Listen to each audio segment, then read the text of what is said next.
He is fearsome and haunted, a man burdened by terrible remorse and by a terrible talent for killing. He is William Money. He's played by Clint Eastwood in a new movie called Unforgiven. All right, I'm coming out. This is the story of how that movie came into being, of the mood in which it was created, a dark tale made in a light spirit. Here I come, Miss Scott.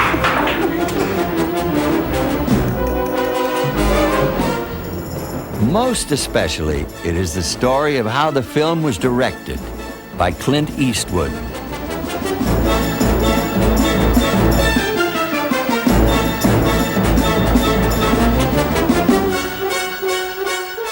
We'll print both the last two, huh?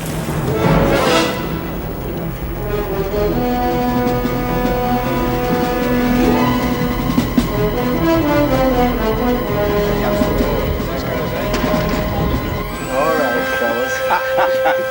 Somebody put a hamburger in my bed. Well, if I hadn't just had lunch, it would have been all right.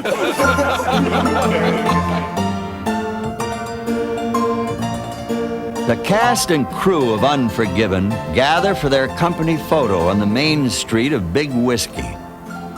It is supposed to be located in Wyoming in 1881. Actually, they're on a remote section of ranch land in Alberta, Canada, and the time is October 1991.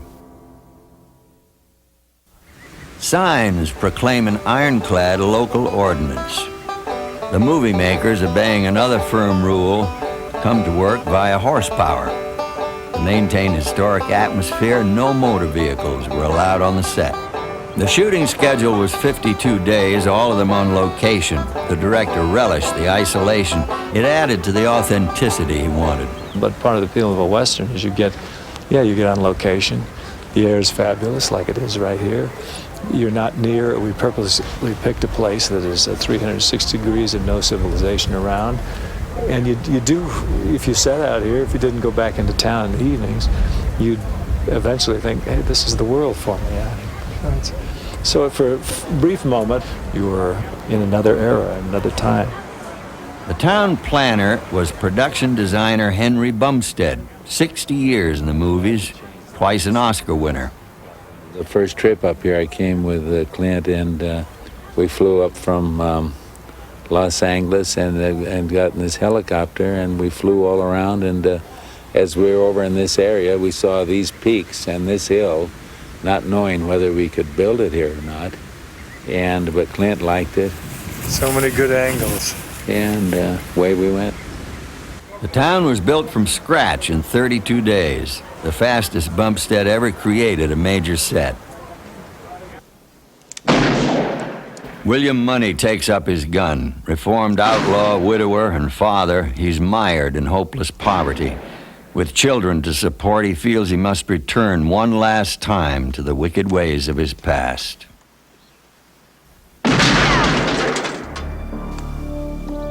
The least of Big Whiskey's citizens are the town prostitutes.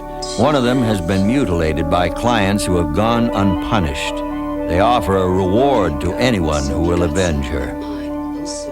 Morgan Freeman plays Ned Logan, Money's old friend and criminal colleague. The Schofield Kid, aspiring gunfighter, is played by James Woolvett. Richard Harris plays English Bob, gunman without a conscience, also drawn to Big Whiskey by the reward. W.W. Beauchamp, Saul Rubinek, a journalist more interested in Western myth than Western reality. The antagonist, Gene Hackman's sly and sadistic sheriff, Little Bill Daggett. I do not like assassins. And then this thing here will come right up here, boom, fire, and then drop the gun and... As a director, Eastwood tries to create the atmosphere that he responds to when he's the actor, workmanlike and low-key. Hit this thing down to here. Okay. He says very little to you, which I appreciate, because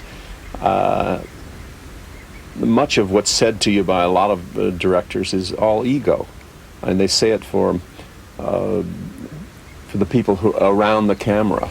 Eastwood was drawn to David Peoples' script by its arresting mixture of moods and motives.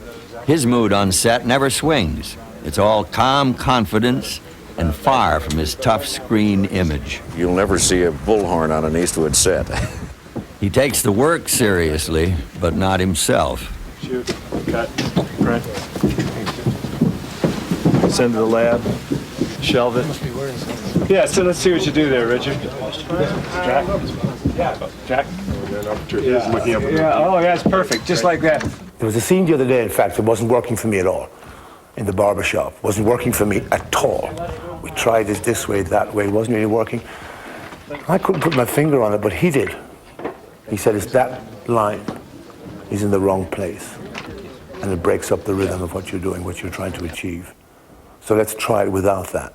And we tried it without that, and it went like a symphony. Mr. Bishop, I think a cup of tea. Sometimes problems aren't so easily solved, but a director's job is to keep himself and everyone else moving. Hello, Bob. There are moments you walk on a set when standing there and waiting for you to make some decision, and you haven't got the foggiest idea in your mind. You're kind of sitting there going, let me see now, how did I think of this a month ago?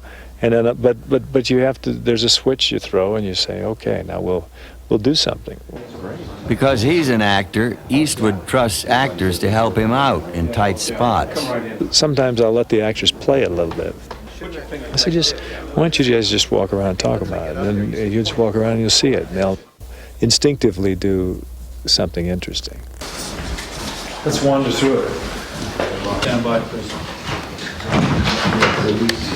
And pretty soon it sort of unravels itself, because that's exactly what it is. It's a bunch of the things, and you sort of unravel it all, and there it is, all straight strands, and it's together. Yeah.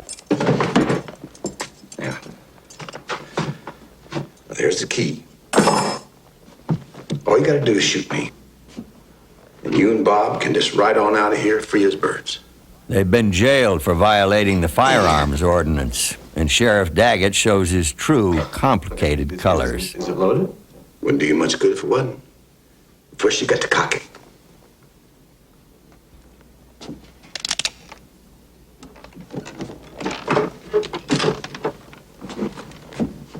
Now you got to point it.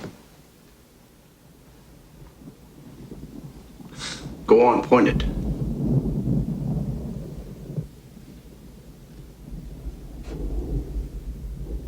Now all you got to do is pull the trigger, mister.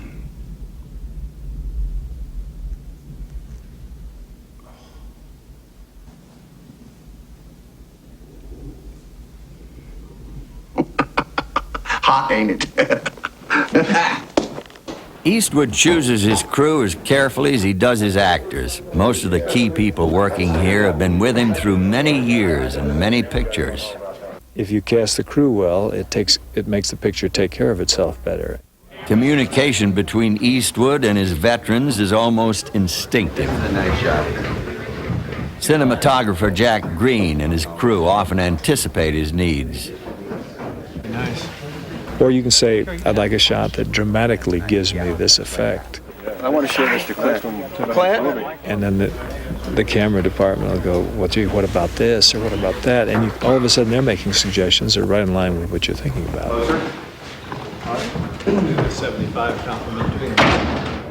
The first picture I worked on with Clint was Play Misty for me. 14 pictures as a camera operator and 7 as a director of photography.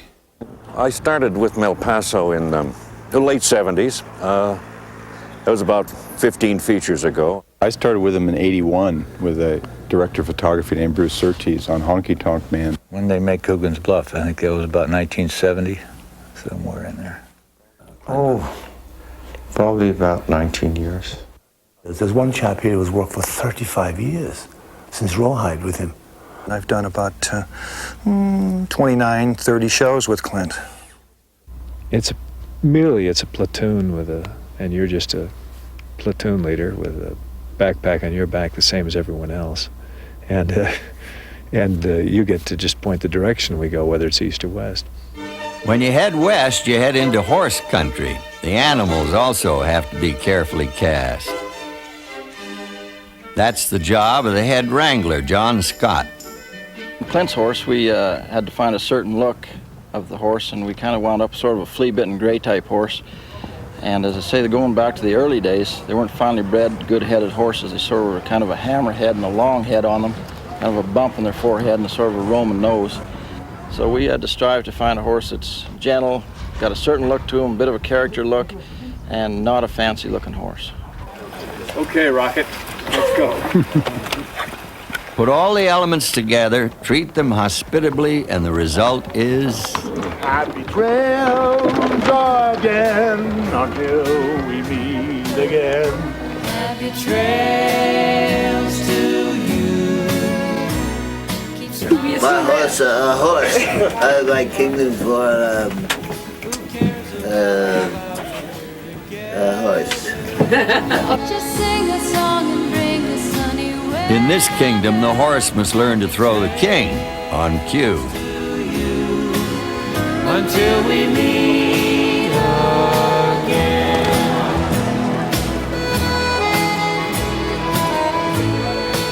When I was a kid, just about everywhere I went, I rode a horse. Of course, I didn't have a horse, but I certainly rode one, you know. Thomas, no tonguing. No tonguing.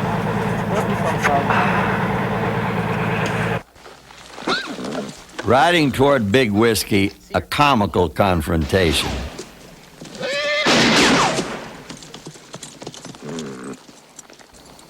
All right, how far can you see? Far enough. We ain't going to Wyoming to shoot canteens. Damn it, how far? 100 yards? More. Can you see that scrub oak yonder? Who's blind, Will? I ain't blind. Now hold on. Horses won't stand still for dialogue scenes. Movie magic is often rough and homely. Unforgiven is the 36th starring role for Eastwood. It's also his 15th movie as a director. No one has more often done both jobs simultaneously. He's rehearsing Will Money's first brutal confrontation with Sheriff Daggett. The staging, the action, and the emotions are complicated.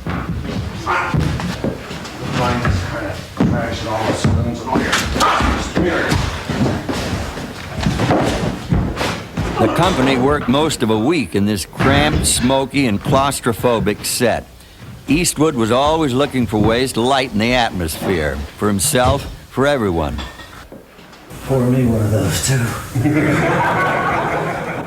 You have to set a tone, and if I'm not in that mood, if I don't set that, then I can't expect anyone else to follow suit.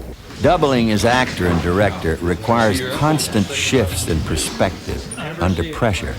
Well, we were going to have, I was going to go with it. We were going to do a side shot from with Saul's boots almost following along, and that view over there, almost his point of view right here. Unforgiven is a film in which violence erupts suddenly, briefly, and very intensely, but it's never random. It has its own fatal logic. Let the man out, WW. He's desiring to leave the hospitality of Big Whiskey behind him. Yeah, I swore I would never be involved in a picture with this much violence in it. But the more I read it, and the more I came to understand the purpose of the film, the more fascinated I became. No.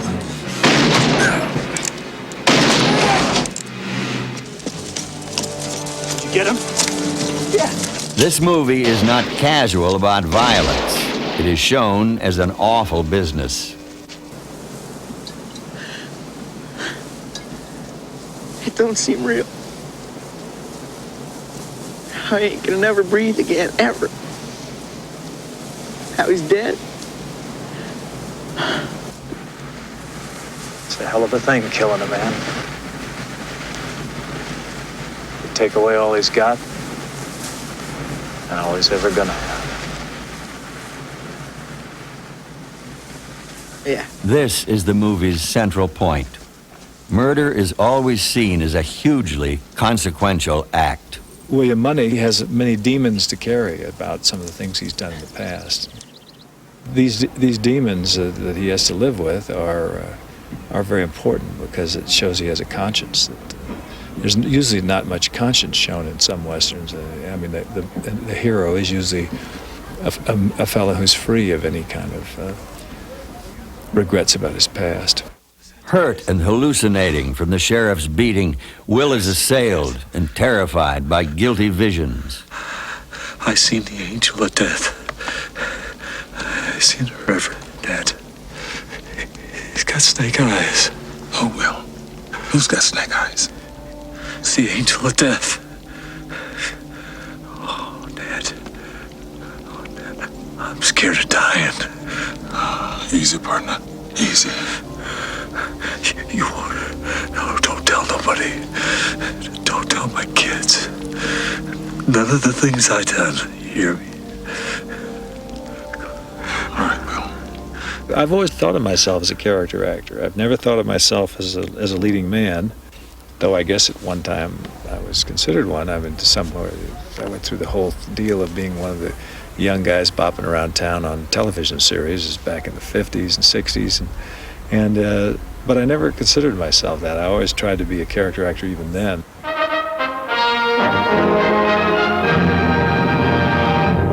This Maverick episode dates from 1959. In it, Eastwood tries gamely to put a little spin on a very straight role. He's the one who's lucky.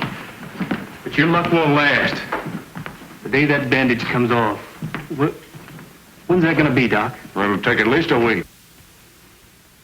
The doc says a week, huh? Well, no, I'm not a bloodthirsty man, Mr. Maverick. I'll give you till Monday. Your hand better be well by then. He had to leave Hollywood to find the context and character that would make him a star. That character was a man with no name and very few words. Italian director Sergio Leone reimagined the American West and the Western. I was working where everything was regimented. You didn't do anything. They still had the old adage where if you had a shot in a Western, you couldn't have the gun and a person tied in together if there was a shot fired. Sergio didn't know anything about that, and so I didn't tell him. I wasn't going to burst the bubble. This was fun because we were breaking all kinds of rules. These spaghetti westerns were exuberantly free-spirited.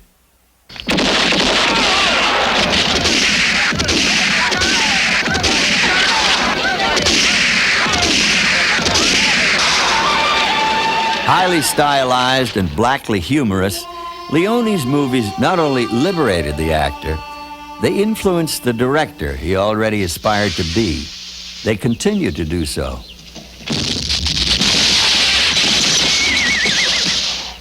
It was this controversial role as Dirty Harry Callahan that made the star a superstar.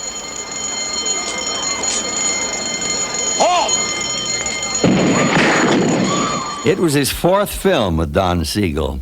Widely regarded as the greatest action director of his time, Siegel is also a continuing influence. Don was a guy who could get a lot on film with very little in the way of budgets. And by watching him, I tried to grab that. Now, I don't shoot quite as lean as Don, but at the same token, Don was a guy who knew exactly, he had to plan everything. He knew exactly what was going to be shot, and he would do no more. Eastwood learned more than frugality and efficiency from Siegel. He learned to master the mechanics of complex, high-speed sequences like this one. He also discovered that a high-energy, fast-moving company tends to infuse a film with those qualities. He likes to shoot fast. I think a lot of that is because he is an action director and most of his pictures are action, and he feels by moving quickly on the set, by moving the setups and not staying 7, 8, 9 takes on the same thing, but breaking the angle, changing a lens, moving the action just a little bit, helps everybody keep moving a little faster, and that again translates onto celluloid. Yeah. talk your hand out because you're going down the floor. Let another one off into the floor. Come on, Mark. Hey, Mark. A big action piece is composed of 100 small details. Just gone down there. Get him. Action.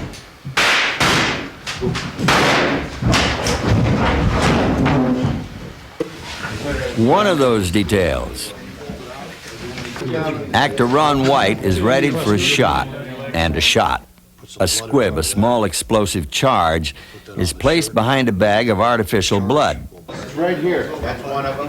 And the other here is right here. Taped to his body, it will be fired electronically, as it is in this test. Just kidding. The result is highly realistic. Still, things do go wrong. On stage, they're preparing the final confrontation between Daggett's deputies and Money.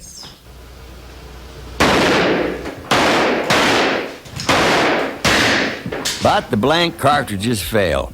It's always rebellious, inanimate objects that put the director in a bad temper.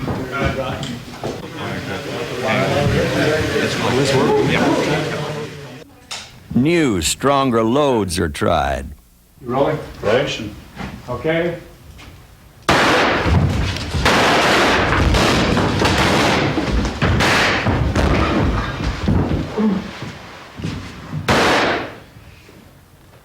Amidst carnage, peace is restored. Take that.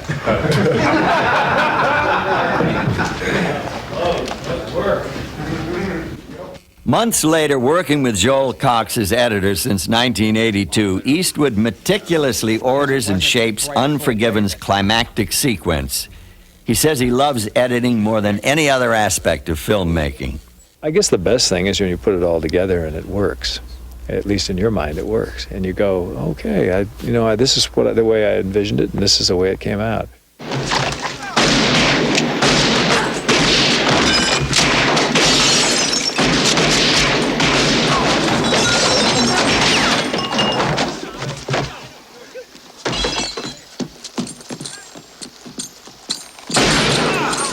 don't believe you. You killed 5 men. Single-handed. I was lucky in the order. But I've always been lucky when it comes to killing folks.